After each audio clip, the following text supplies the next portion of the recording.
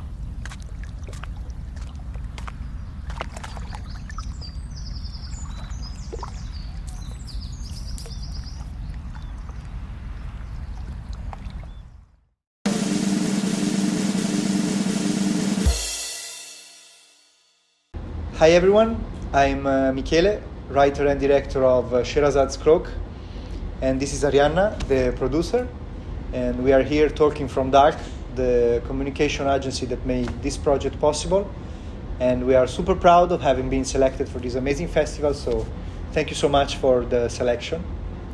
The project started almost 1 year ago when we presented the idea to Flora and Florania, which is her amazing brand.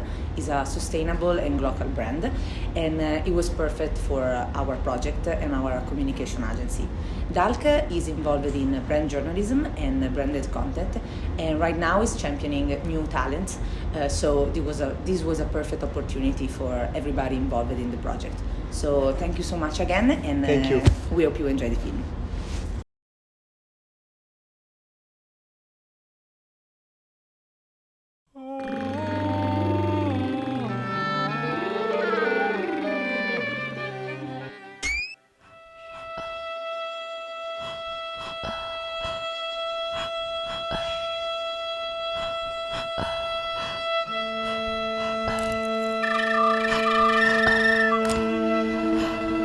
Every night in our sleep, we live luminous and terrifying experiences.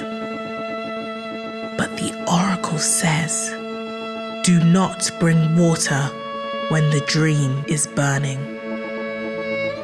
Last night, I dreamt the tale of Calendar, the strongest of the princes, the beauty, the humble, the stupid, the bringer of feast. He fell in love with Sherazad, the saddest of the beautiful souls, the swan, the tempest, the sense with no name. The course of fate and destiny brought upon them events against which they could not guard, and their fates were tied together by the last thread of a magnificent cloak.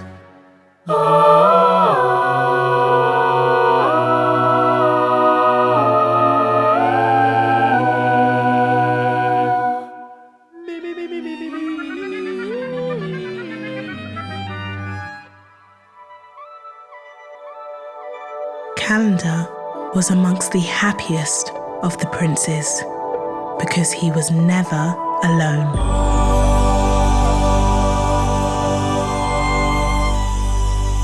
He wasn't miserly. He didn't desire more than what nature had to offer. His friends and his adventures were his most precious treasure.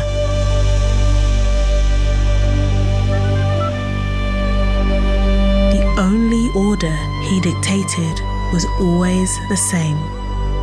Let's feel like brothers.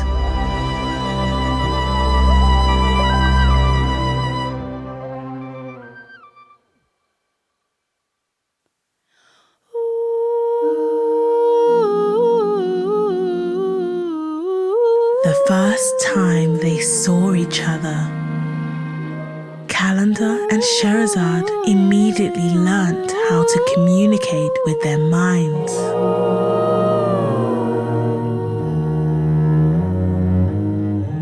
Their eyes seemed to say, "Are you the color I can smell the scent of? The sound I can see? Are you that strange spirit they call love?"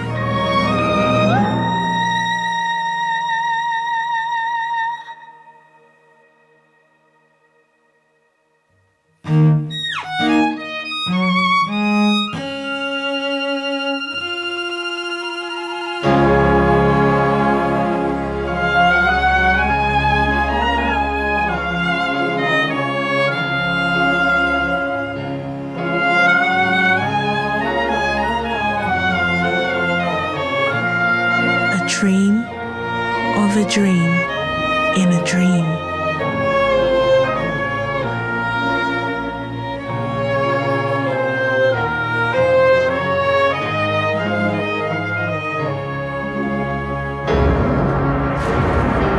But a witch doesn't know love that isn't merchandise. She destroyed Sherazad's magic cloak in 1,000 pieces. But Calendar, blessed by chance, an opportunity, and child of the dream, managed to grab a scrap of it and escape.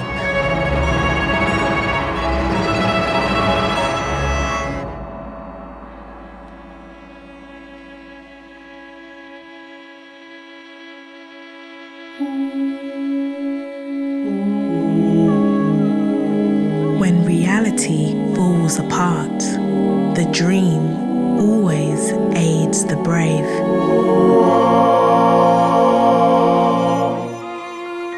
A magical sewing needle was gifted to the sweet prince, who pieced a new story back together. Piece by piece, fragment by fragment, with the help of his brothers.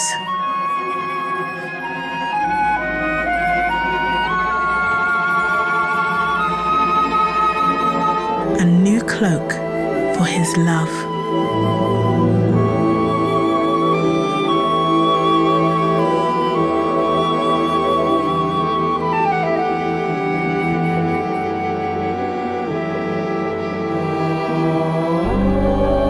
Like every dream, these things never were, but they always are.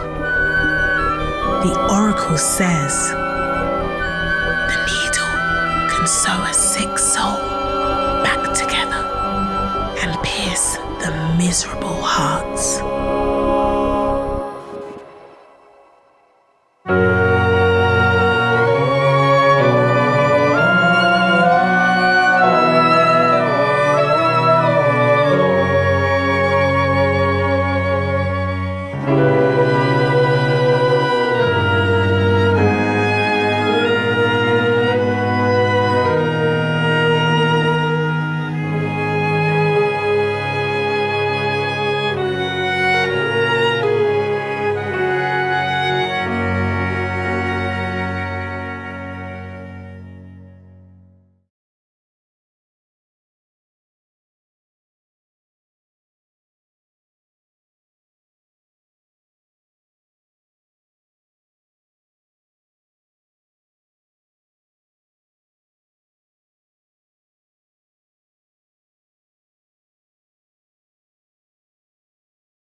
Hi, my name is Camila Freya and I'm a Brazilian film director.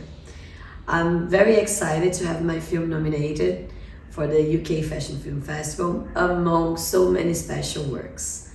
Thank you so much. The Dentro Film series was the first video campaign for the brand. It was a pleasure to be invited for this project and have the opportunity to create the 5 chapters that feature Dentro bags, drawing metaphorical connections with the different aspects of the human body. I'd like to thank the incredible founder and designer of the brand, Isa Kaufman, for giving me so much space to create and for trusting my work. Bye-bye.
Planet Zero will be discontinued.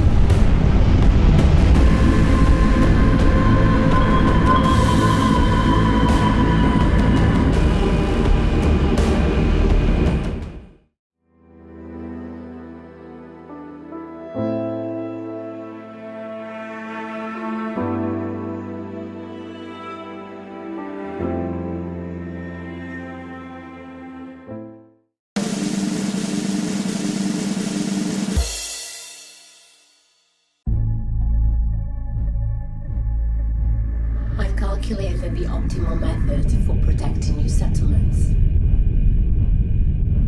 We've removed ancestor trauma, enabling prosperous development. As the mission leads us to new horizons, simulations have begun on designated worlds.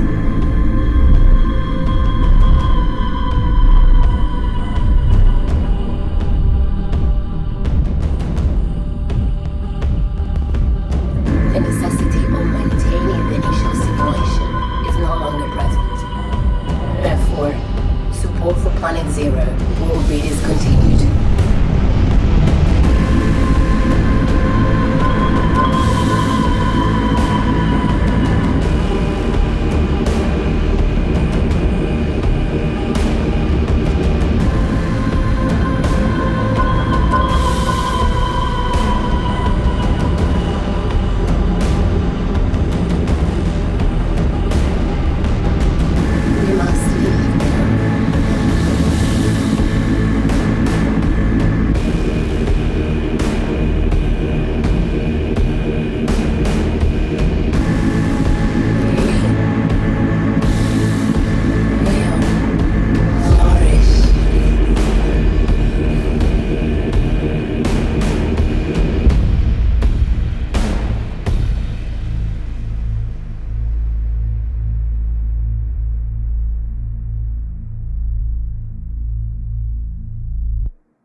For me it's my hometown. Il posto che odio e che amo un po' coincide, tipo l'aeroporto o la stazione della metro, quelle zone che sono di passaggio e che sono prive di vita.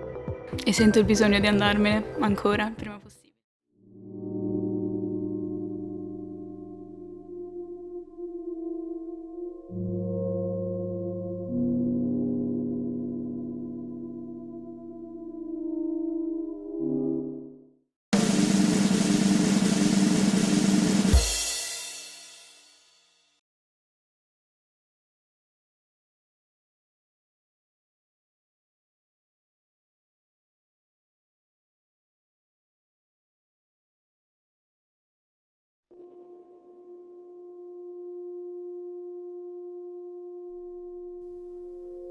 Do you know what racism feels like?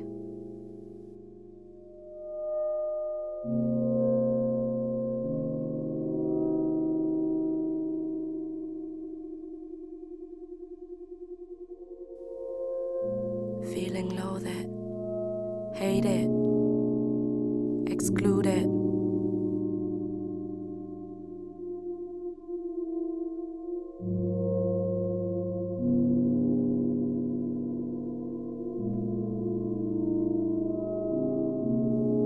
Do you know what it feels like to be othered in a society?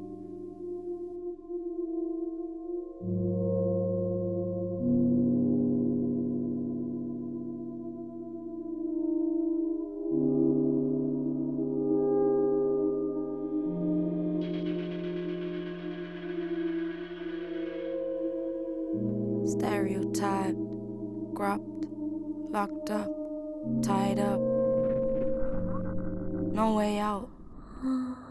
There's an overload. Frames already composed. Do you know how I feel like?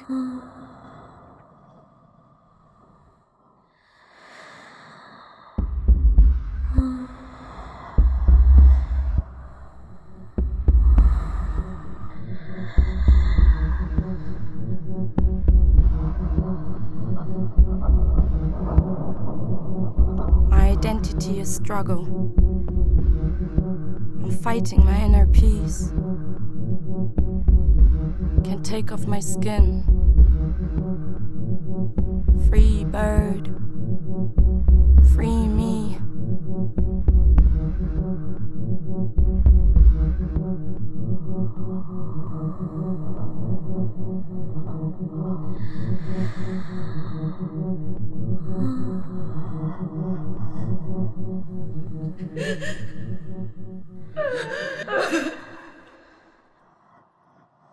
You're touching my heart with your naked hands, over and over again. I sweat blood.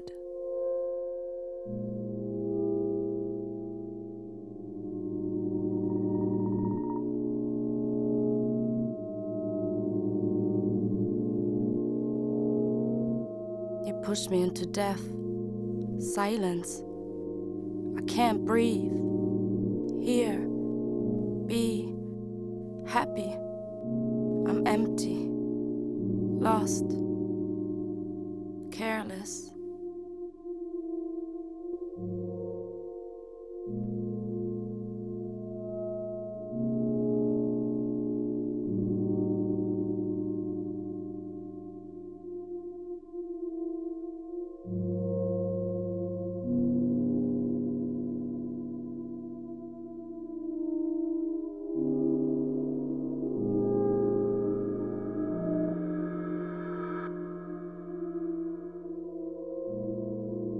I want to feel free.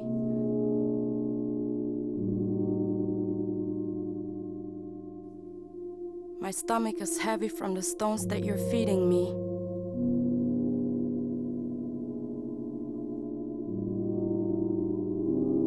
My throat is etching away. You lit a fire. I got no water. You lit a fire. My feelings keep burning me.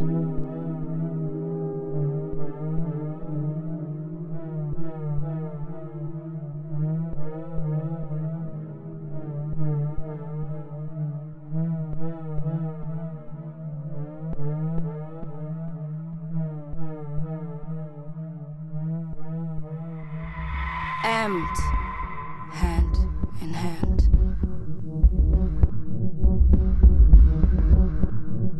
And power, so justice gets better.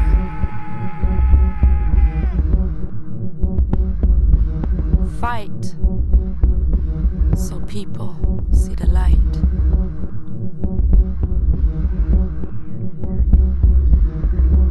Embrace, instead of hunting with hate. Entirety, so souls will be released. Please, stop drowning me. I'm deep, so deep and black, 'cause you reject.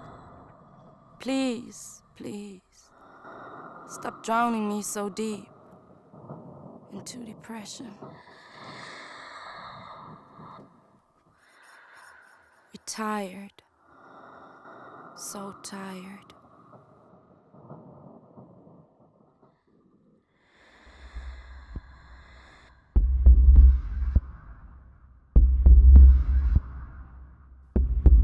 I'm starving for love. There's smog. I can't breathe. I can't see. Searching for my identity. I'm a freedom fighter. Let me win that fight, so the heart shine brighter, and we see the light.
The average mind. Furthermore, the equation E is equal mc squared, in which energy is equal to mass multiplied with the square of the velocity of light, showed that very small amount of I've got everything in my hand.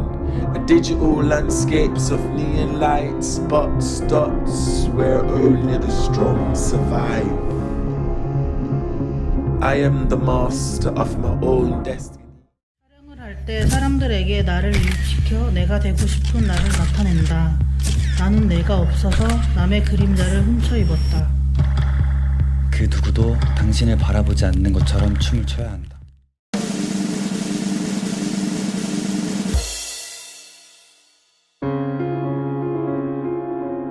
I am the avatar, a virtual being. In the metaverse, I roam the streets. I'm not a liar, just impure. When the world was just a different place, I've tried many shapes, but none felt like me. Until I found my human form, then I was free. I'm immersive, I'm a thought, I'm a dream. I'm a digital paint that bends and splatter, a virtual glass that continues to shatter. I'm searching for something more. I've got everything in my hand, a digital landscapes of neon lights, spots, dots, where only the strong survive. I am the master of my own destiny, no longer bound by one-dimensional thinking. I'm the reborn avatar, no longer trapped in one reality. I am human. I am Avatar.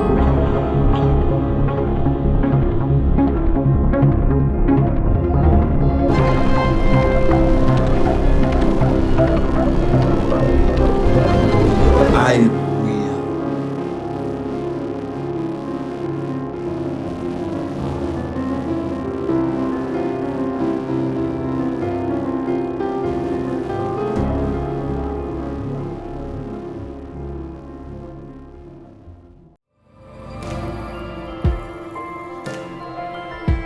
Your capacity was evident even in your doubt.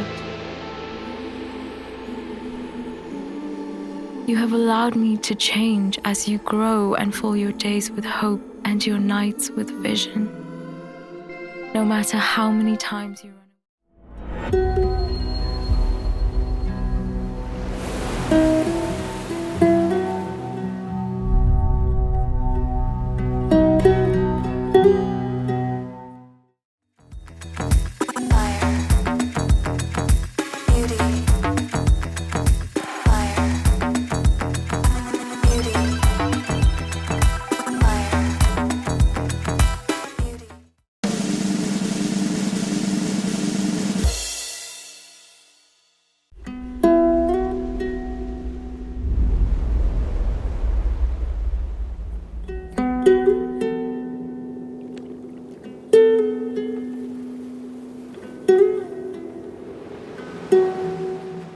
Je me sens égarée dans la tempête de ton amour. Une force ondulante, chargée de chaos et de beauté. Mais malgré sa puissance, je sais qu'elle m'enlacera et que je flotterai si je me livre à elle. Notre amour est aussi vrai que les marées qui montent et qui descendent.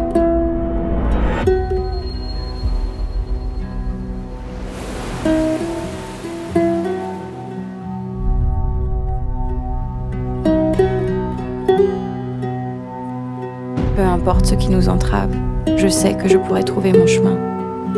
Car la lumière que tu m'as montrée, la lumière que tu fais briller pour moi, elle est mon phare.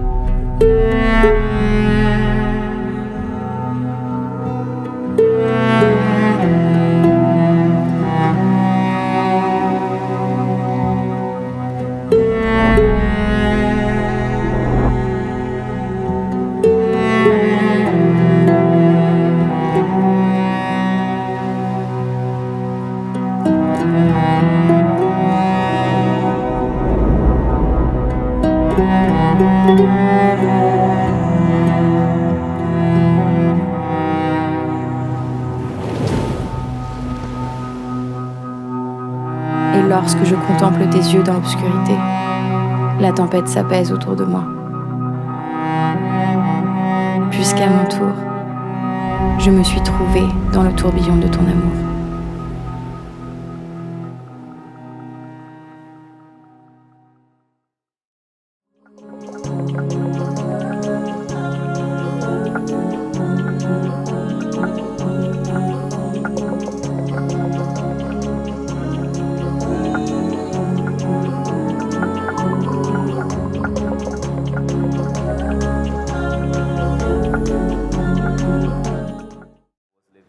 Spain, and I saw the guys dancing. I just saw them and it's like a magic. I started to practice in my home with my brother sometimes.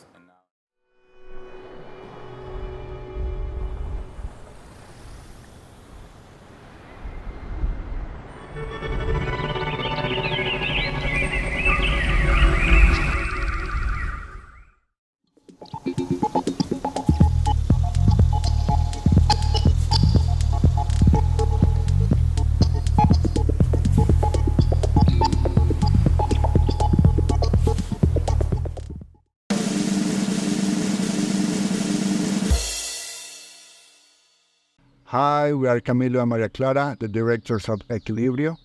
And we are really happy and thankful to be nominated for these awards.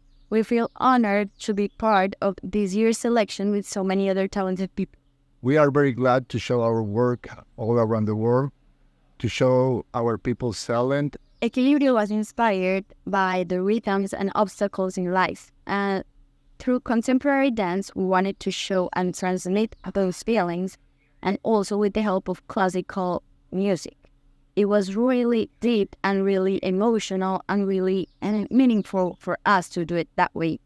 This was a great achievement to our team and everyone involved in the production. Also very glad to know that these awards are getting stronger in the industry, so it's important for us to recognize all of you too for participating in this.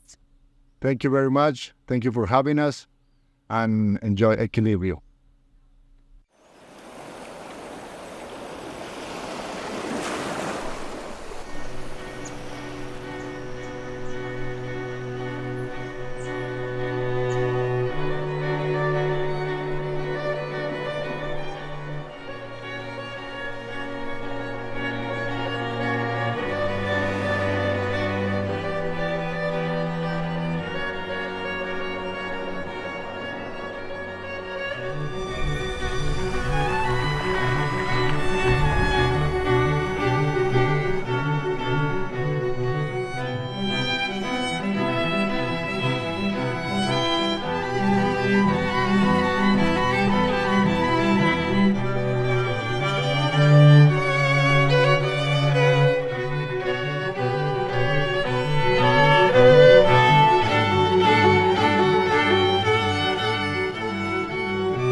Gonna be my savior to get me through this grief? Who's gonna be the one who saves me from falling to my feet? 'Cause it's a cold, cold night.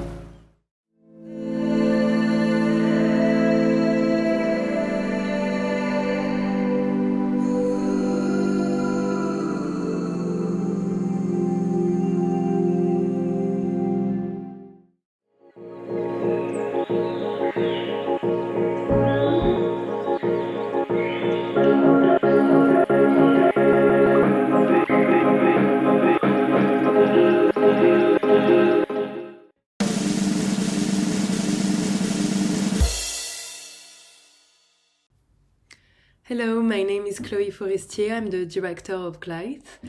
So I wanted to thank the UK Film Fashion Festival for selecting my film to be a part of the festival.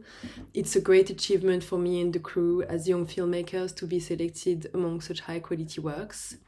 But also, having studied animation as well as live action filmmaking, I'm very grateful that festivals like the UK Film Fashion Festival can open doors to a new mix of techniques, combining 3D and live action. Also, I'm French, but the film was shot in London, where I studied live action filmmaking, and it makes me even more happy that the film will be screened in London at the British Film Institute. And lastly, and most importantly, thank you to the whole crew who made this film exist, and the 3D artist Ojik who put all of his design skills into this work, which came out amazingly.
What is evil?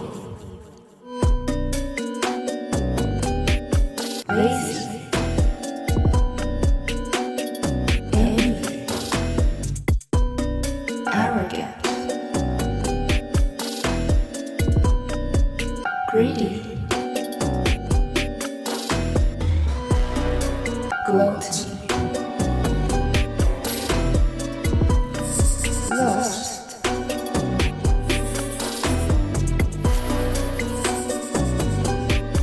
Anger.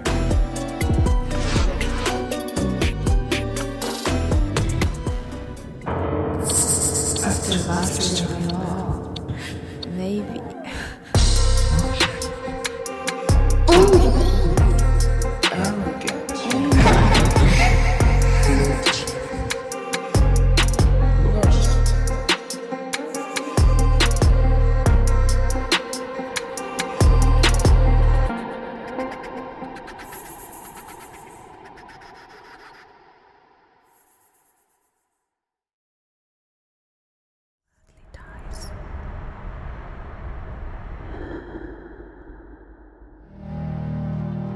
Floating in the vastness of space, in deep.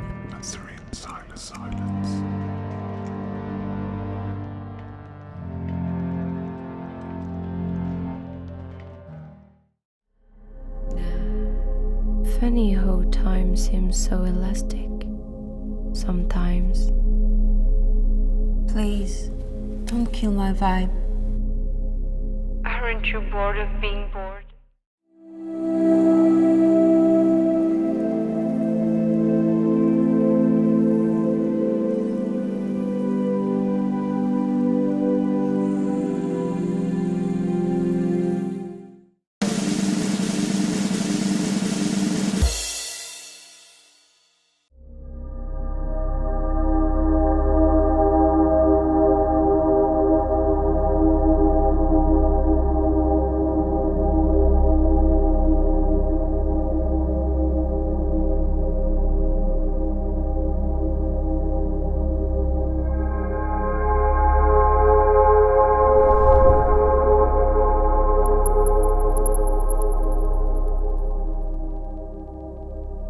Is it tomorrow yet?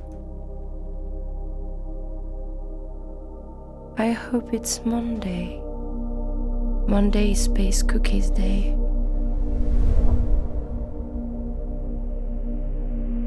Welcome to the never-ending now. Funny how time seems so elastic sometimes. Please, don't kill my vibe. Aren't you bored of being bored? Don't you feel like time runs in circles?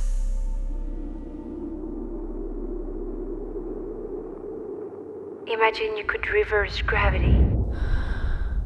Imagine you could float, weightless. Reality is a blindfold. Choose. Dreams.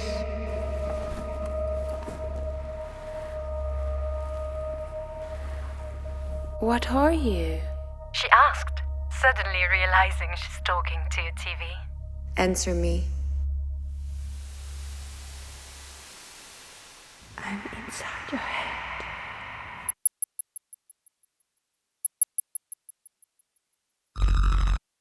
I can make your dream come true. 10, 9, 6, 3, 5, 1.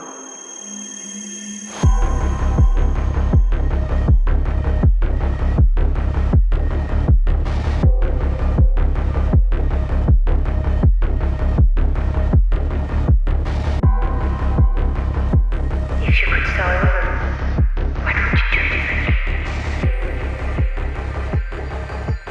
Funny how time seems so elastic sometimes.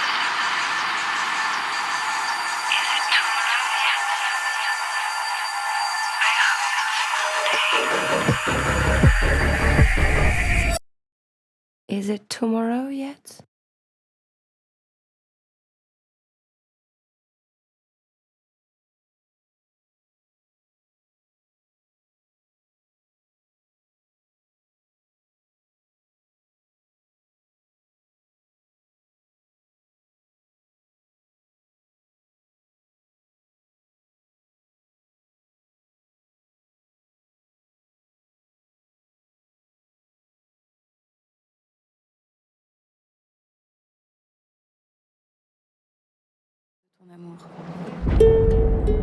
Une force ondulante, chargée de chaos et de beauté.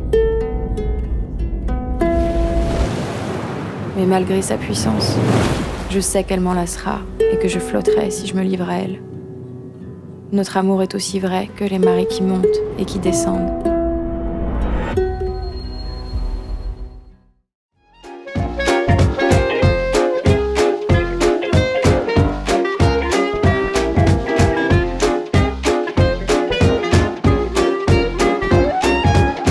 Les relations sont exactement comme manger.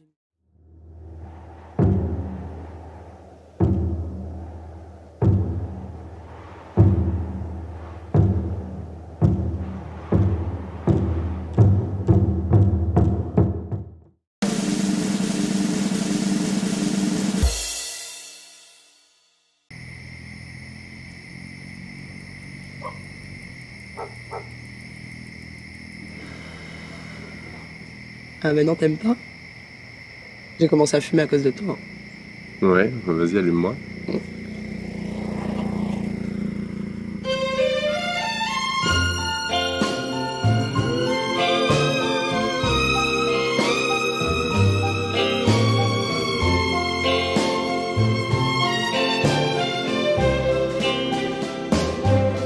One kiss, one little sigh, that's all you gave me when you said goodbye.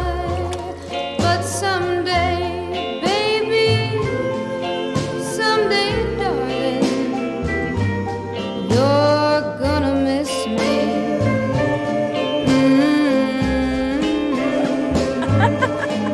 Long gone is your caress, and with it all my happiness. Oui, c'est moi.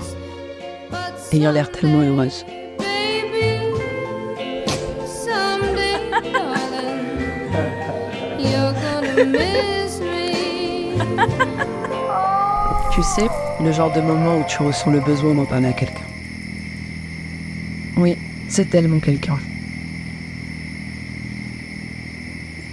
Et ce quelqu'un ne me répond jamais. Cette conne. One of these nights you wake up crying, but I won't be there to comfort you. You'll turn on the lights, but you'll go on crying, 'cause only my true love can change the...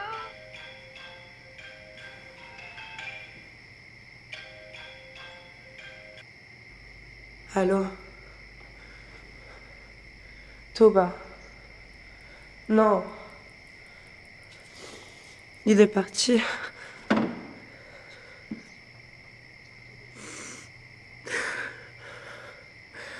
J'essaye.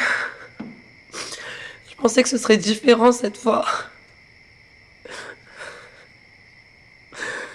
Oh yes, you're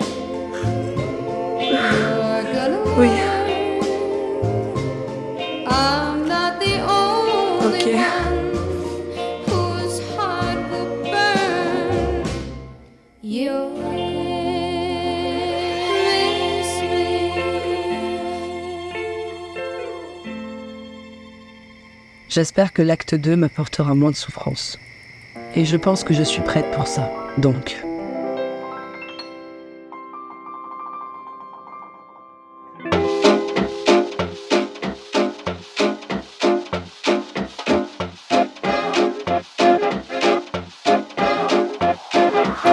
Another day, another night got me thinking.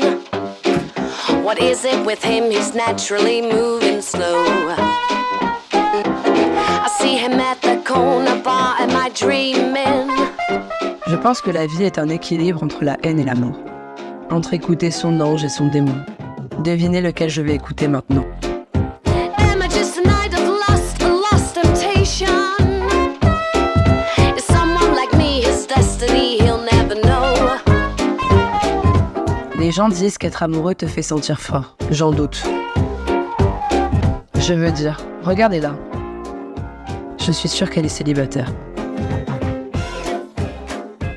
J'espère avoir raison. De toute façon, on s'en fiche.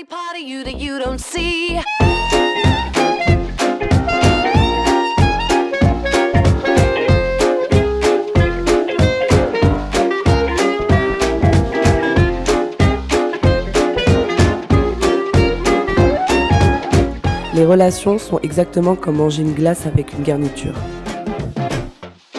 Au début, tu l'aimes bien, mais à la fin, il ne reste que le con, dont tout le monde se fout.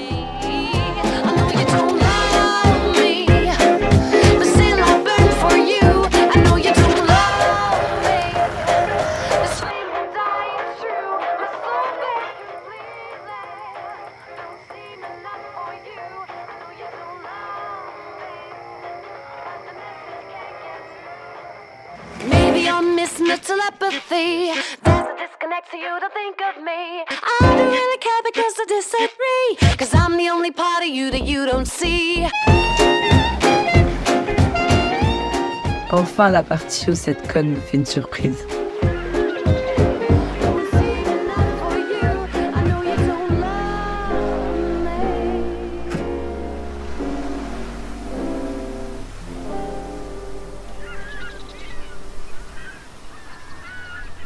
Je me souviens d'une citation d'un poète. Il s'appelle Rumi. Ça dit « La blessure est l'endroit par lequel la lumière rentre en toi. » Mais pour être honnête, j'ai l'impression que la lumière rentre à l'intérieur de moi de partout.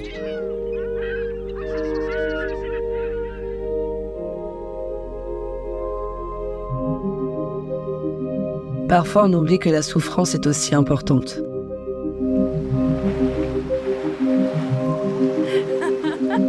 Pour connaître le vrai sens du rire.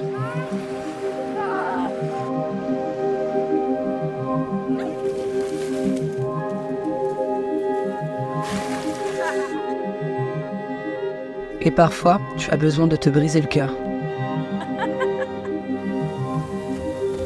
Jusqu'à ce qu'il soit vraiment ouvert.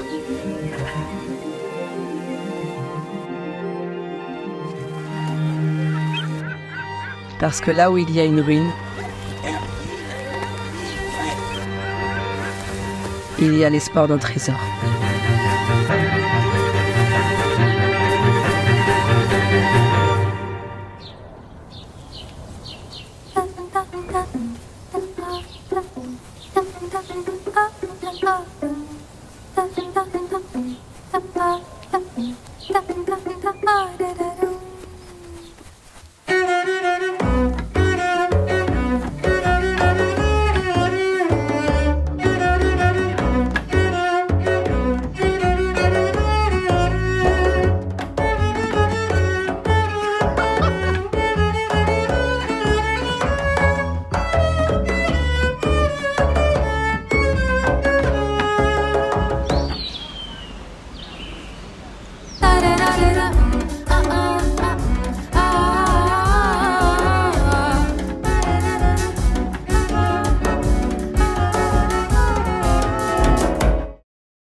Anticipation.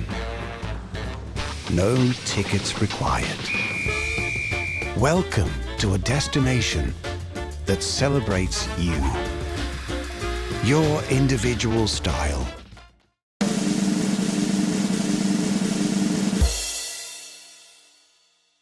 Hello, everyone. It's an honor to be accepted into the UK Fashion Film Festival. Lucy is very personal to me. It's a interpretation of parts of my spiritual journey that I've taken and still am taking. And as you all watch, I hope that you can find elements or parts of it that you can relate to. Special thank you to the cast and crew and all members involved in pulling this together and bringing it together to finalize the production. Brock, you're a genius. Thank you. Marina, the model that's in it, thank you for toughing the elements. Yeah, that was a tough one.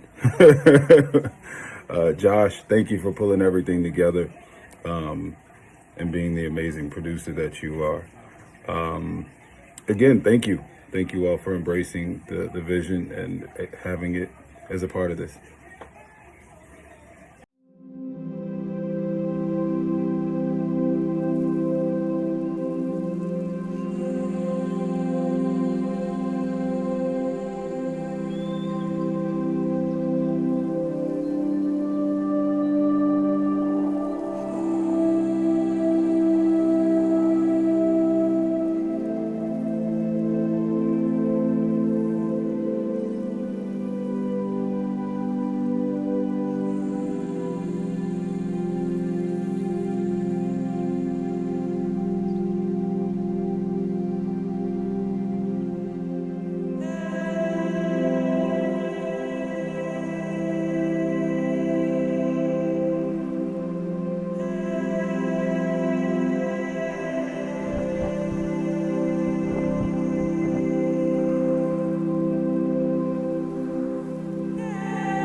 Central American countries that it comes from. In my country, in Georgia, like people Well, you're from Georgia. Yeah. I would have never.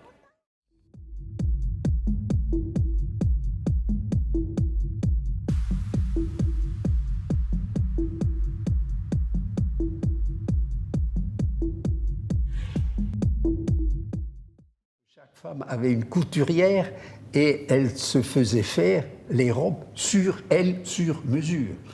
Évidemment, Chloé, ce n'était plus sur mesure. C'est un vêtement fait qu'on a acheté. Μέσα από όλο αυτό να είναι η ίδια γυναίκα. Creativity is a beauty but also strong. They maintain the building. This is in some ways the rule of the women.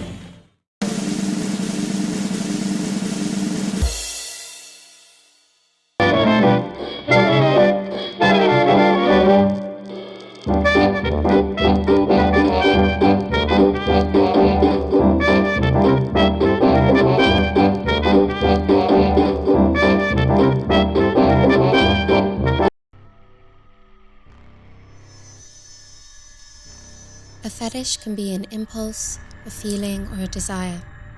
For some, it's just an aesthetic. For others, it's hardwired into their sexual DNA. Fetish wear thrives underground and penetrates the mainstream during times of social instability.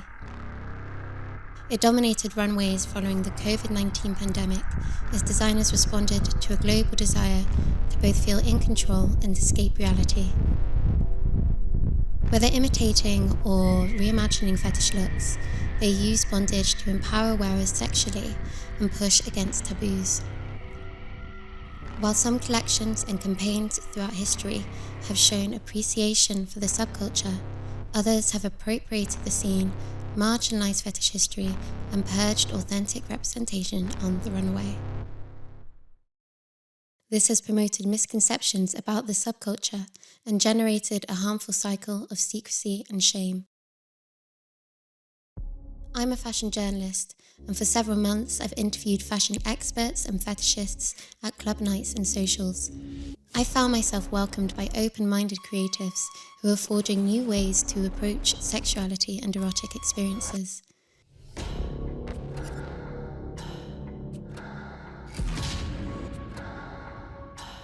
They help me untangle the relationship between fetish and fashion and discover a legacy of marginalized sexualities who found power and solidarity in club culture. Their words and opinions are recorded in this 4-episode docuseries, investigating how the mainstreaming of fetish wear affects the kink community.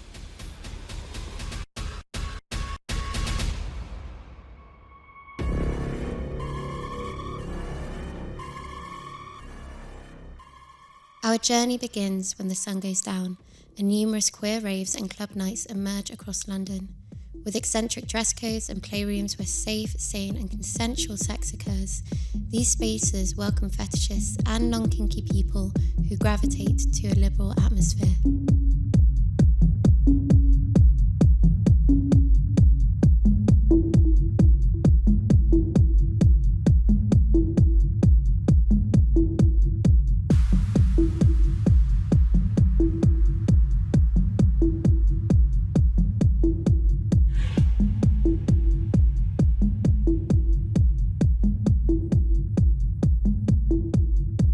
Beneath London is a roaring metropolis of fetish nightclubs. There's Torch Garden, Inferno, Riposte, Club Verboten, Wraith, Howl and Antichrist, among many more. At midnight, these clubs electrify the underground scene with techno music and neon strobe lights, and fetishists in costumes and prosthetics masquerade as otherworldly beauties. As a rule, oddities are welcome, kinks encouraged and creativity demanded, regardless of age, body type, race, disability, sexual orientation and preference.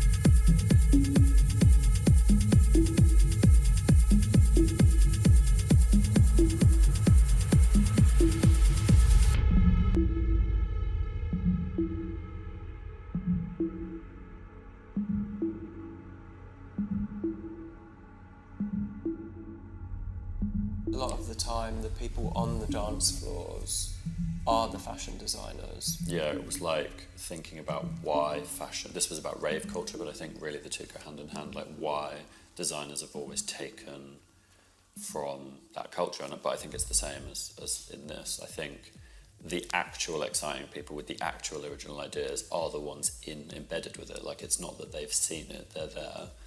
And then from that, the kind of commercial draw on that is kind of taking from those brilliant minds and trying to kind of recreate what they did. I mean, how many times have we seen people recreating what McQueen did, or recreating what Westwood did, or recreating any of those designers in a more commercial world? So yeah, it's definitely like a weird filtering of like trickling down. So I think we met before the fashion thing. Like, we met before we had careers, before we had any goals. We met in 2008 in a club, pretty much. Because of a club called Trailer Trash. Yeah, that's where our story starts. A long time ago, we're now engaged and been together 13 years, so it's pretty insane. And lucky enough to be able to work together, and it just is literally the perfect fit. Like, it just makes sense, so that's really nice. But yeah, we were like crazy party animals. We were always at the same club nights. Yeah, Trailer Trash, Shoreditch, Boombox, Shoreditch, like around that era basically. When from Dalton 2007. Superstore opened, that was like a big moment. Kind of showing our age, but yeah, Superstore I'm actually opening 21. party, like all of those iconic nights, and it's kind of amazing to like think back about that time and like how we feel quite lucky to have been part of it because London was like on fire.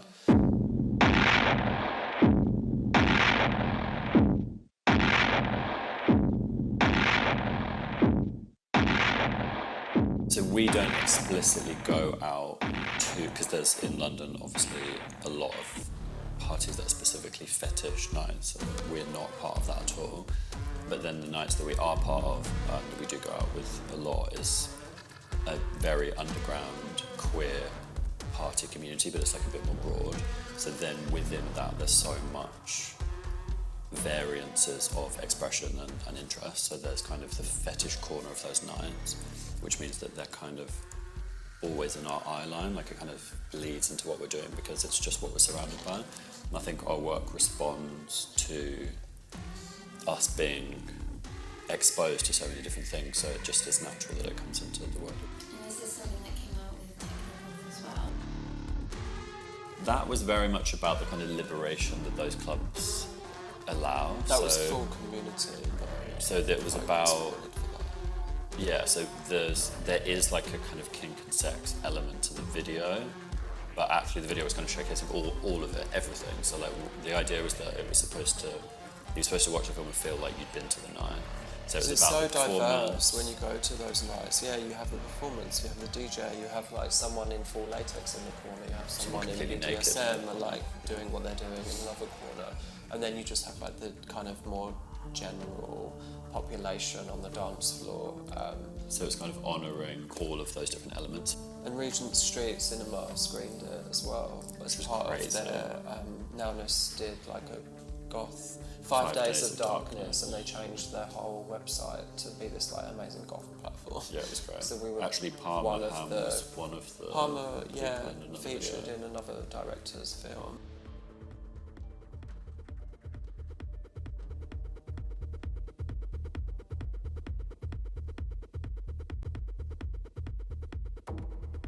In Berlin, there's no mirrors in these clubs. Like I mean, you wouldn't want to see a mirror because you'd probably like a disaster.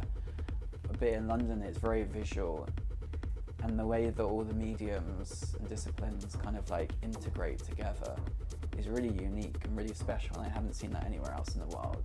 Palmer Ham is a goth, artist, curator, DJ and figurehead in the fetish underworld. Their substantial influence and contribution to the fetish scene has made them the go-to mouthpiece on subculture for publications like Vogue and The Guardian, and a collaborator for brands like Comme des Garçons and Burberry. The sex element is kind of the death of the party, and there are big parties out there where people just go, hey look, kind of half, I don't know, like they got their outfit from Wish. They fuck and then they leave. Like there's nothing fun about that as a fetishist being there. It's basically swingers like getting off and then leaving, and that for me isn't an active fetish scene.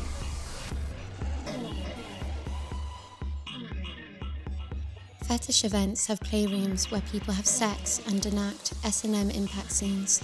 This requires trust and communication and is preceded by some sort of aftercare, like time out alone or wanting to be held by a partner. These spaces are usually monitored by stewards and sheltered kinky people whose desires and lifestyles have traditionally been repressed by society. Their importance was demonstrated when hundreds of fetishists protested last year after Tower Hamlets Council threatened to close Club Verboten. Palmer Ham is also the founder behind the club night Wraith, which provides a safe space for fetishists and alternative sexualities to celebrate themselves through theatrical performances, film and fashion.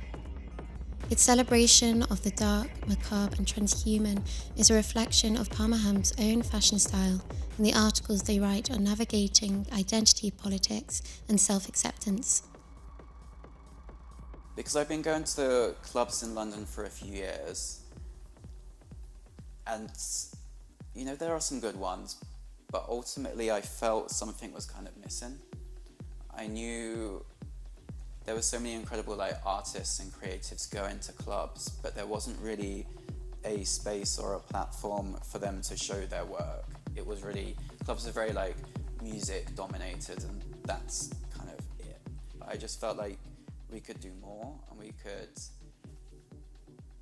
showcase our own work to each other in our own space. I mean, I usually play hard techno, and I think that's for me that's a good mix with fetish, because it's hard and it's cold, and that's kind of how I want to visually be seen as well. And I guess if you are feeling like you want to have sex, you do want something with a rhythm, so. Fetish wear and music go hand in hand at the club. Tight outfits allow you to grind to the beat. Large silhouettes and harsh or spiky fabric makes you more aggressive, and bold colours and cuts draws the eye in a sea of writhing bodies. Almahan's industrial sound originates from the techno-goth and death rock music that emerged in 1979. This was when bands like Fields of the Nephilim, Specimen, Alien Sex Fiend, The Psychedelic Furs and Christian Death reared a horde of goths from the ashes of punk.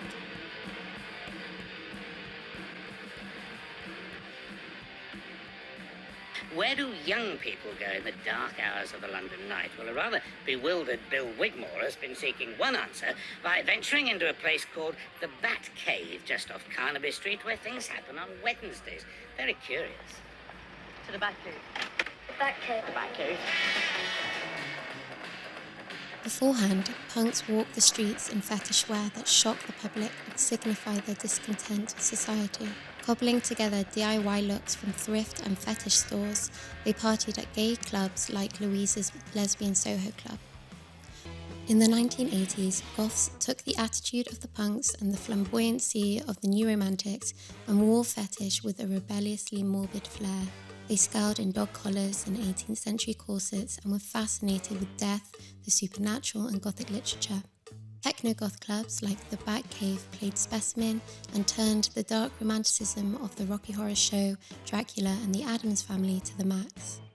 If we go back to the 80s, nightclub culture was much more than hedonism. We had no way of connecting to each other. There was no social networking, there was no internet. And in a very loud club, the most obvious thing was the optics. What was someone saying about themselves, or how were they speaking to us through their clothing? And so a big part of the 80s was kind of individual expression and experimentation. There were many, many young designers. Fashion was a very new, burgeoning space for the UK. We suddenly weren't looking to European fashion. We were making something right here in London. And so beginning to see different fabrics creep in, the leather, the rubber, some of the more kind of provocative elements of bondage culture, a sort of blurring of lines, was quite standard as people began to work out what they wanted to say about themselves. You know, she's one of the only people that I have ever genuinely respected. Of course, it's a different era, but you know, she was genuine. She's a woman. She fought for the rights she believed in, and she got a lot of shit from the industry. And she was, you know, she did it all on her own back, and also got no funding. If you actually watch her documentaries, and you know, the British fashion culture ridicule her actually like live for years, and you know, then when they actually realise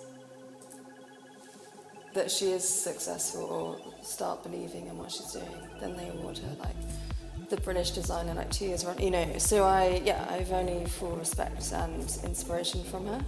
Ingrid Kravchenko was a performance artist for Marina Abramovich before she graduated from London College of Fashion.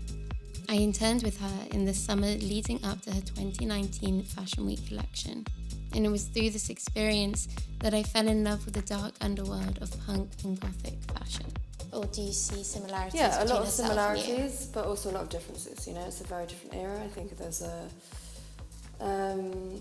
like lots of people say that to me, or like the old photos of her like look similar to me, or you know, and I'm like, well, I'm not sure about that. I think it's the bleached hair, but you know, yeah, for sure. But it's also very different, and the music's different for me, you know, and But yeah, I feel a lot of resonance with her in terms of the struggle as a woman and her political voice and sort of her rejection from the mass fashion industry.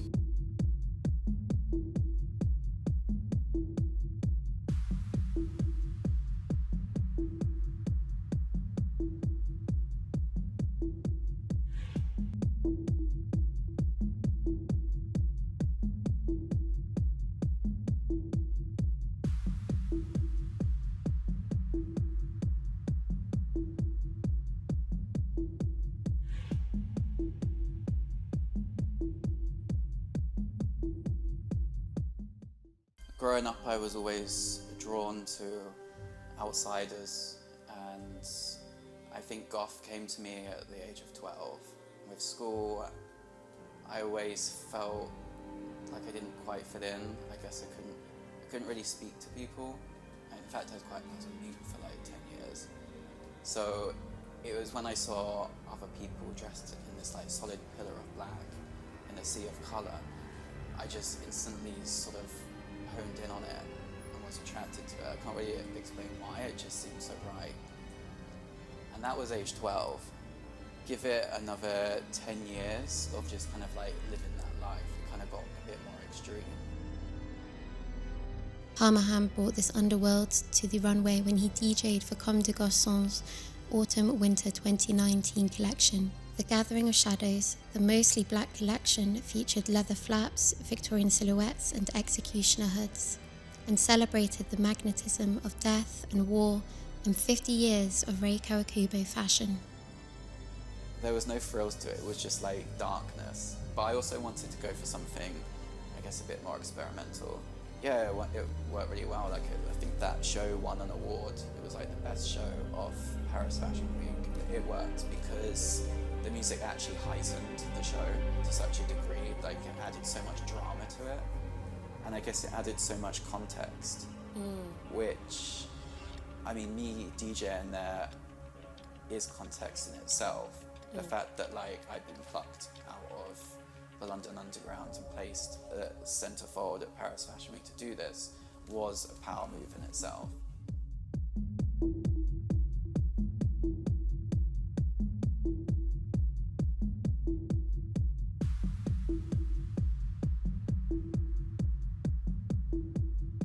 From piercings and traditional Chinese foot binding to voyeurism and exhibitionism, practices and objects that fetishize parts of the human body are universal and have existed for thousands of years.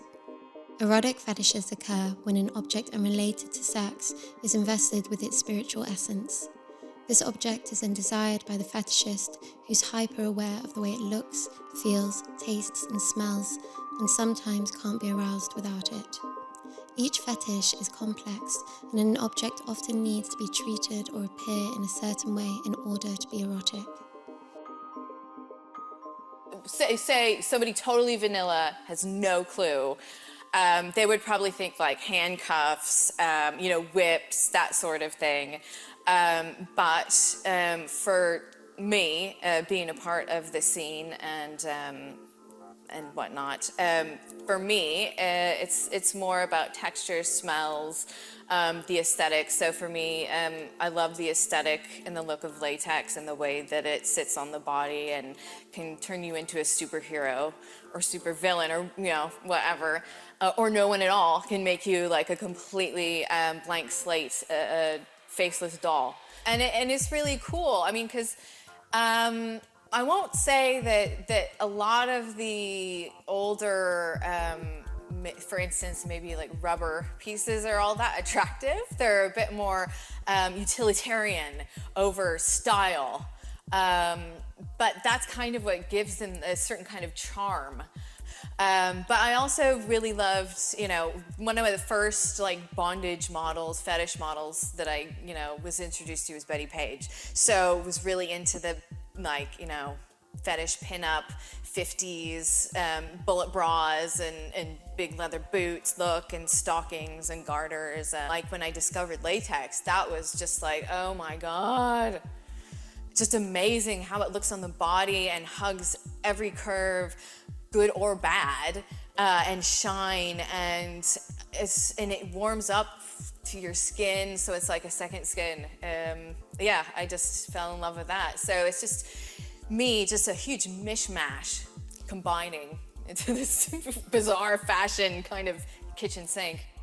Oh, my outfits, I love latex, even though it's a pain to get into, but I like the look, the sleekness.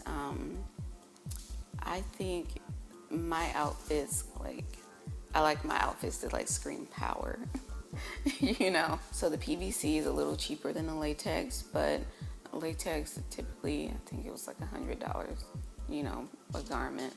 But I have good boys that pay for these things. Pay for my expensive habits and my latex. I think I would buy something like a corset from a fetish brand, just because unless H&M does their correct research, I think the fetish brands typically just know how things need to be made or need to be comfortable for a dom to work in, really. Loads of people like dressing up in rubber. They love the look of it, the smell of it, the touch of it, the feel of it. That turns them on even before they do it, just to put those clothes on. And there's a lot of ritual surrounding it. So, for example, back in the day, my lovely girlfriend at the time, Susie, would put on a black, clingy rubber dress, and then when it's on, I would wipe her down with special spray and clean it with a J-cloth so it would gleam. There's a ritual attached to all that. You would see people wearing fetish wear in the punk clubs sometimes, and some of the early neo-romantic clubs as well, because you don't need necessarily to have an expensive outfit in those clubs. You can, as I say, you can make it yourself. I mean, there was a woman that I photographed, a nurse, who made an outfit from rubber gloves, blew them up, knotted them, and made an outfit out of that, putting them all together, and it was really good. But you do see people develop. Sometimes they come in those clubs and they just look like tourists. They look like they've just come off the bus, from somewhere like Aylesbury, somewhere like that, and gradually you see them becoming, they flower, and it's quite interesting. What a good idea!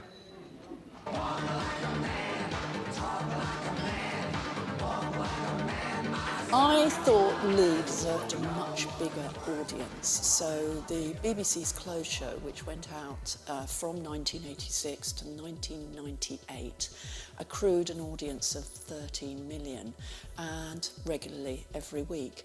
And so we covered a broad variety of influences. And Lee, quite rightly, was someone that I proposed. And we did in, I think, Harrods Tea Room. And we did it as though this was just normal attire. Because this was Lee's normal. And so we didn't talk about it in terms of it being outrageous. Hi, Lee. Oh, hello. Karen! You look brilliant. Join the club. Yeah, what have you got on this time? Well, I'm wearing a cropped number this time, with a fabric face, you might have noticed.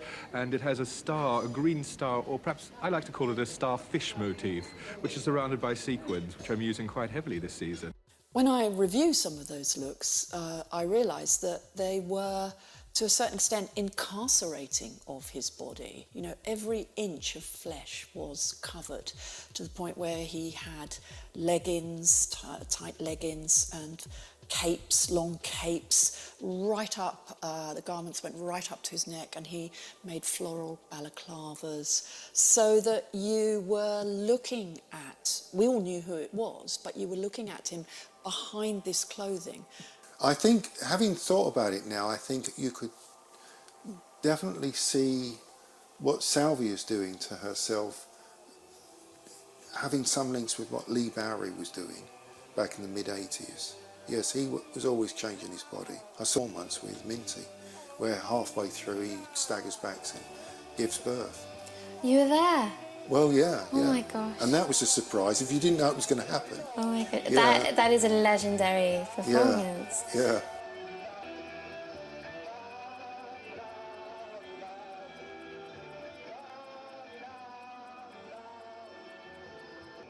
You would see people wearing fetish wear in the punk clubs sometimes, and some of the early neo-romantic clubs as well. The first fetish club that I went to was in '83, Skin 2, which was in Stallions in Soho. Before then, right from really the early days of punk, some of the punks were wearing elements of fetish wear. So yeah, it was quite mixed together. But it wasn't until the 1980s that London's fetish subculture joined the punks and ventured onto the club scene.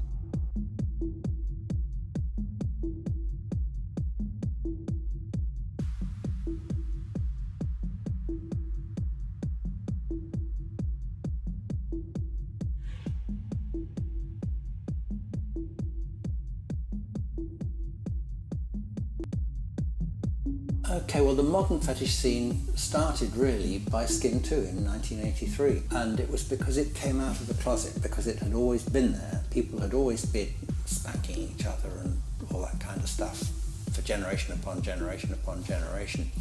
But that was when it came out of the closet and people flocked to the club. I remember being very impressed. It was down some stairs, you see, very impressed a couple of times when someone came along in a wheelchair. A couple of burly leather men stepped forward, we'll help you down with your wheelchair. And that again, I'd use the word camaraderie. And there were women dressed up as dominatrixes, who were not young, not pretty, not slim, but that didn't matter to them at all. They were expressing themselves. There were quite a few who were young and pretty and slim, but it wasn't about that. You could be a working class person, not very articulate, you could be plain looking, you could be overweight, no one give a damn, you could be black, brown or green. And that was striking to me, And then the guy who ran it had to give up running it because he was done in the papers, because he was a children's entertainer. And a children's entertainer running a BDSM or fetish club obviously makes a good story for the red top press. They stirred it up and made a story out of it. And he was out of there, he gave up. I subsequently went on to run it. My friend Grace, the photographer, said, we ought to have a magazine because there's porno magazines and lads magazines. Back in the day, there were these lads magazines with pin-up models. And that was, just a bit tacky, But Grace is a photographer and she wanted to do something that was true to the vibe of this little community that was growing. And of course, being in publishing as I was at the time, I found myself saying, yeah, I'll be the publisher, I'll pay for it, We tried hard not to make it a lads magazine, and I'm sure we succeeded. There was politics in it, there was passion in it, as we've said, there was sometimes humour, there was quite a lot of art. The magazine, it started with Tim, it was his baby, wasn't it? And but then so many of us came into it that then we ran with it, just all these satellites came off it and started came out of it. Stuart and myself used to put adverts in Skin 2, like double page things, and it was just like, and people would go, what is it advertising even, or what is it, what's that about, or why is it in a fetish? So it went free reign really. We were quite often we were trying to get as far away as possible from the cliche without losing the frisson that fetish kind of needs to have in order for it to be that, and you sort of know it when you see it. Tim gave me an incredible opportunity at the age of 23 to be very much involved in the decision making and the strategy process at Skin 2. If there was ever anything that I felt uncomfortable with, I was absolutely able to raise it with him. I mean, so many discussions about whether or not this advert is cool or not, and by cool I mean okay, and that was what was interesting about it, that was what was stimulating about it in a way, was the intellectual arguments that we used to have about adverts for chastity belts. And then this was the first big interview I did for them with Jean-Paul Gaultier, which was the only interview he did that year, because that was the year that his partner died. So that was lovely. We went to see him in Paris, and he was very sweet, like a French fashion Santa Claus. Did you like his depictions of fetish? Yeah, I loved them because they're they're informed by his own life and by his grandmother's corsets and the grandmothers and granddames of Paris, and so there's an authenticity to just them. looking then at the Kim West, we should mention Kim West. We really, should mention Kim West, yeah. Kevin Davis did this brochure for Kim West, which was amazing. Both the late Kim West and Miriam Verne, which was founded by Angela and her friend Stuart Verne, were 80s brands beloved by fetishists. We boot it. I mean, if you look through some of the Murray and Verne back catalogue of their designs, it's like, if I may speak for you here, you'll see there's an evolution in their stuff that goes from kind of the classic pencil skirt, lace back dresses, and into sort of different fabrics like lycra and cotton lycra, and a slightly sporty aesthetic. And you guys, I feel like we're at the vanguard of that.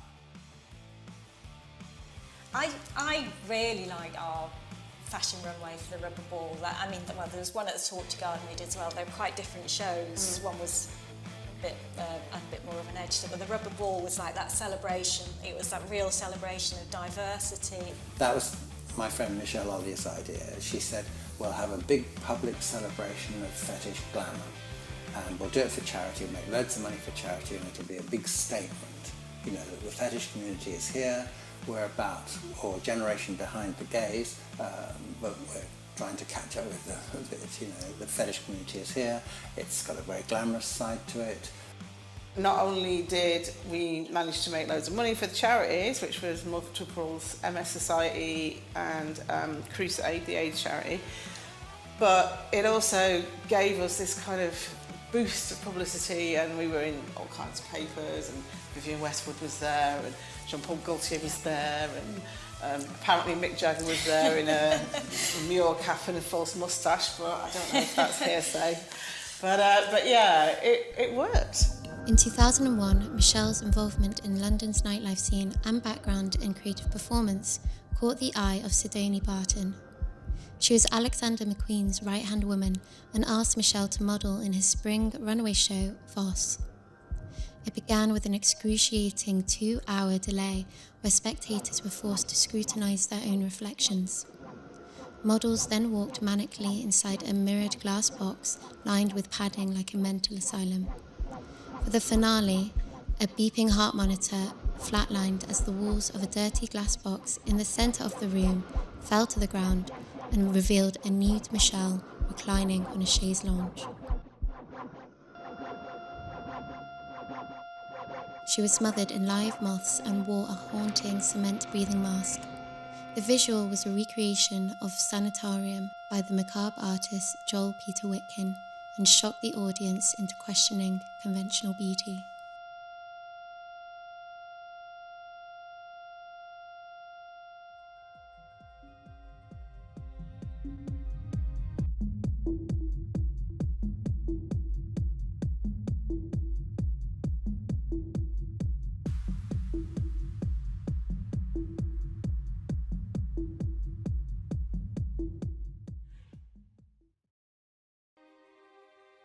As a teenager, my dad and I would go down to Berkeley all the time, which is East Bay in the North Bay in California.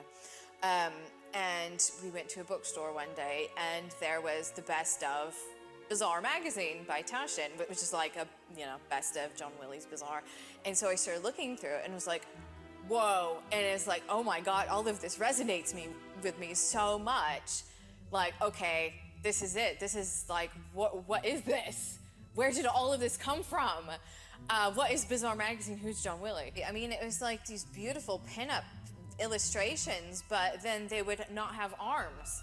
It's like, wow, what is this? And they were wearing ballet boots, and they're pony girls. Amazing. And yeah, it's just like so exquisitely glamorous, while also like really sexy, but also really bizarre. And that was like, oh my gosh, this is me. This is absolutely me. In the 1960s, a sexual revolution and teenage youthquake across the West saw media censorship laws relax. This allowed fetish fantasies to leap from the pages of Bazaar magazine and into Vogue and mainstream advertising. However, the increase of imagery that fetishized the female body in mainstream media was contested by a wave of feminist groups. They spearheaded the lesbian sex wars and rejected S&M for being misogynistic, abusive, and perpetuating the patriarchy's dominance over women. They opposed female fetish, punk, and S&M contingents like London's Rebel Dykes, who wore leather and rode motorbikes in the 80s. Fetish theory is inherently sexist, and until recently it was largely believed that women were not capable of being fetishists. But the female S&M groups acknowledged that female desire is complex and that sexual imagery doesn't have to be geared towards the male gaze. Well, just nakedness is like the most vulnerable that a person can be portrayed. But then men, like in like traditional like Grecian type paintings, a woman being naked, she's vulnerable in this like, this thing to be consumed by whatever the male character in the painting's doing. And the male, they could be like a warrior and they're naked, and that they're empowered by their flesh. They're fully armored in how they are. Actually, armor is like a lot of the time it's like a male body, like a direct replica. How I've sort of pieced it together in this kind of way to replicate a jaguar's leg. So, but with this influence of like I wanted to make a woman that looks like she's entitled and she owns this, like she didn't ask for your permission for the space to be there. She doesn't, like you can shame her or you can praise her or whatever, but like she's just this animal and she just does, she just does what she's doing, and she's not really like, she could be seen or she doesn't have to be seen. She's just there, like she's just doing her thing. So how could I still feel in control of, in control and like I'm the one that's performing the action. I'm not there to be consumed. I'm not there to be looked at, but I'm looking. Like it's me. I'm the main character. And you're the female gaze. You're performing you're not performing for the male gaze, but you're performing for the female gaze. Yes, like they're there for me. I think all women should do it, really, because, man, it really does something for like your self-esteem, your self-worth, because, I feel like women, they're used to dealing with, guys that are no good typically, but when you come over to this side, you're spoiled. You're treated like you're supposed to be treated, and honestly, I don't expect less.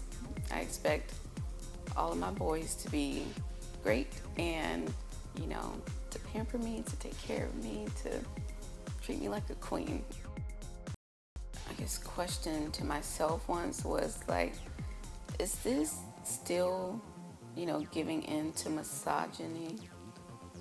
So that's why I made it to where I was like, well, I'm gonna only do what I want to. This is gonna be about me, not you. It literally is about me. No, you're not gonna ask me to wear something or, no. Because I didn't want this to, in the end, still be about the guy. Because I don't care about that. Well, I'm for consensual and safe play for sure.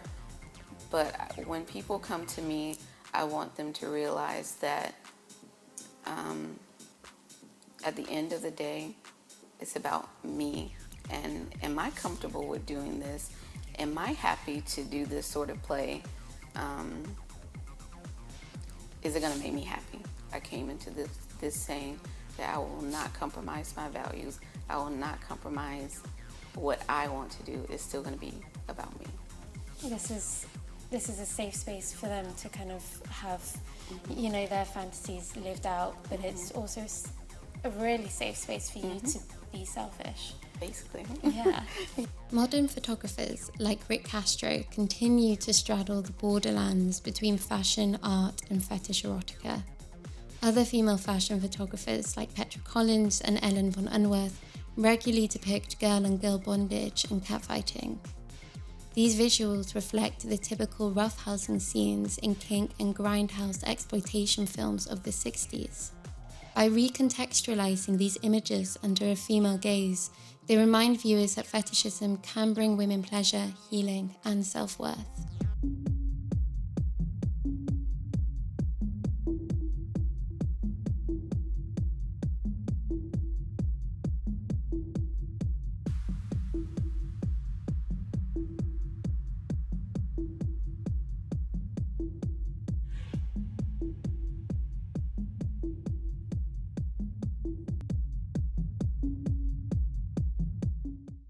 Well, it really kind of blew up when I was going through a really rough patch in my first marriage.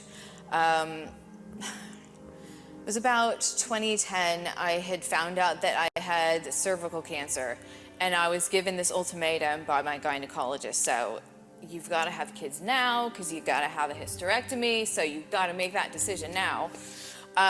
And the person I was with, I was just like, there is no way that I'm going to have children with this person. Yeah, so during this time, a bad marriage, you know, faced with, you know, potentially having a life-threatening disease. And I just thought, you know, I'm very depressed, and I'd always really been into photography, etc. I was with this person that I'd always been into fetish and corsets and that dressing up sort of thing, but I never felt comfortable doing that around that person. And it was never discussed. But there was always something within me that I felt needed to be like explored more. As I was going into Miss Meatface, it was nothing like who she is now. The persona was very different. It was way more sexually charged and raw and visceral, is how I would explain her. She was teetering on the brink of something bad happening, but she was also what kind of pulled me out of wanting to kill myself, essentially. So it was an interesting kind of push and pull combination. She really had quite a considerable change once my life started, I guess, being less on the brink of complete disaster. And so when I met my current partner, Gary, and we decided to get married, that was when Miss Meatface kind of turned and shifted from this broken, beaten down creature into a persona that had been inspired by my grandmother and my great aunt, and so I was looking more towards these women in my life who were very inspiring, and also, but you could also tell that they were a bit. They had led kind of tortured lives in a way. And it was this kind of letting go of the super broken Miss Meatface and then ushering in this whole new era for her, I guess, with the more positive steps in my own personal life.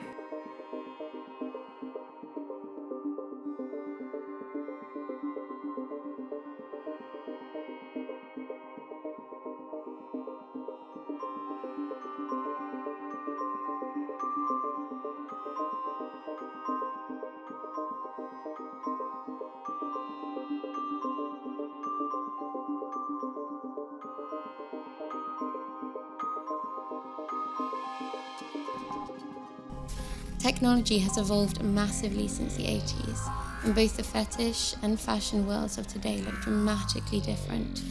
There are virtual worlds, prosthetics, avatars, digitally designed garments, and much more. The opportunities for fetish fashion are endless, and much of the digital fashion we see online today draws from utilitarian and futuristic fetish clothing. One creative looking to bring fashion to the future is the photographer Nick Knight, who released the Icon 1 project with Show Studio in December. It starred and was co-produced with the polymath Giselle, aka Ugly Worldwide, who styled themselves in fashions by 30 rising digital fashion designers. Together with them, it was very important for the project for me to have their authorship of their own image. Part of the reason for that was I've often felt that models are slightly maligned in fashion photography, in so much that they're never really asked their opinion. So Giselle did their own makeup, came to Show Studio, put on about 20 different makeup looks over 3 days. We photographed them and filmed them and then recreated them digitally. And of course, and for a lot of people, the digital world has allowed them to experiment with their own persona and their own self-image and their own, who they define themselves as, in a much more free way than perhaps, the away from keyboard version of themselves would allow them to, because you have sort of, very real pressures on you that you have to conform, and you can't be this and you can't be that. But online, it's much easier, I think, in many ways, not always, but in many ways, to explore your personality and explore your, whatever version you have of yourself. We're not simple beings. We're very complicated and very complex. So therefore, we can have more than one vision of ourselves. And online, you absolutely have that possibility. So I think it's really important for people. I think we're entering into a completely new cultural era, if you want my opinion on that, which of course is like any huge shift in culture, is very exciting, but also undefined. From skeletal organic forms to metallic body armour, some of the outfits in Icon 1 are particularly fetishist and take the surrealism of the underground club scene into the future. Young fetishists in clubs like Wraith are using prosthetics to forge a gender-fluid subculture defined by futuristic and alien aesthetics.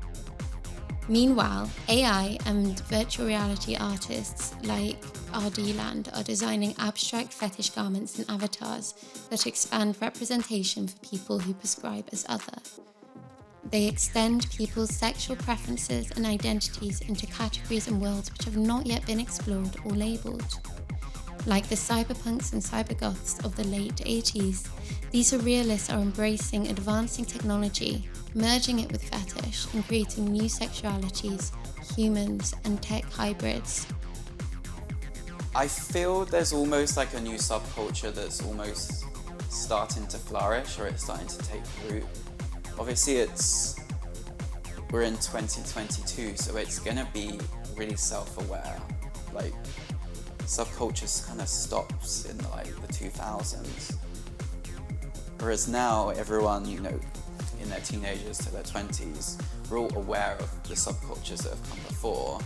And in a way, what we have now is a mix of everything that's happened.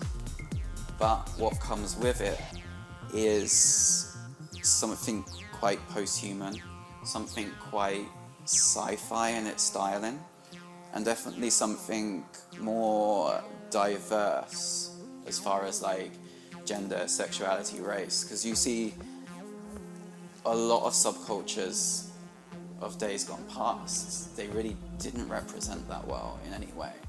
And it's so like, it takes all the subcultures of yesterday, pulls them in together, and just throws up this like weird like super subculture, but somehow makes it sci-fi, futuristic. There, it's very PVC led. It's very, people expose different parts of their body. It's very freeing, but it's very like fashion led. Like there's very, the styling tends to be to a point, and it tends to add something to the subcultural conversation. We just don't know what it is yet, because it's still happening. The tale behind fetish fashion is complex. It's a story of survival that begins with a desire to cultivate and ends with a need to preserve. Fetish clothing is chameleonic. It fluctuates over time, can shock us or hide in plain sight, and communicate our internal fears and desires. A fetishist wardrobe is far from artificial, but intrinsically connected to their inner being and self-happiness. It's why they'll spend hundreds of pounds on an authentic Libidex corset, and it's how they'll feel most alive.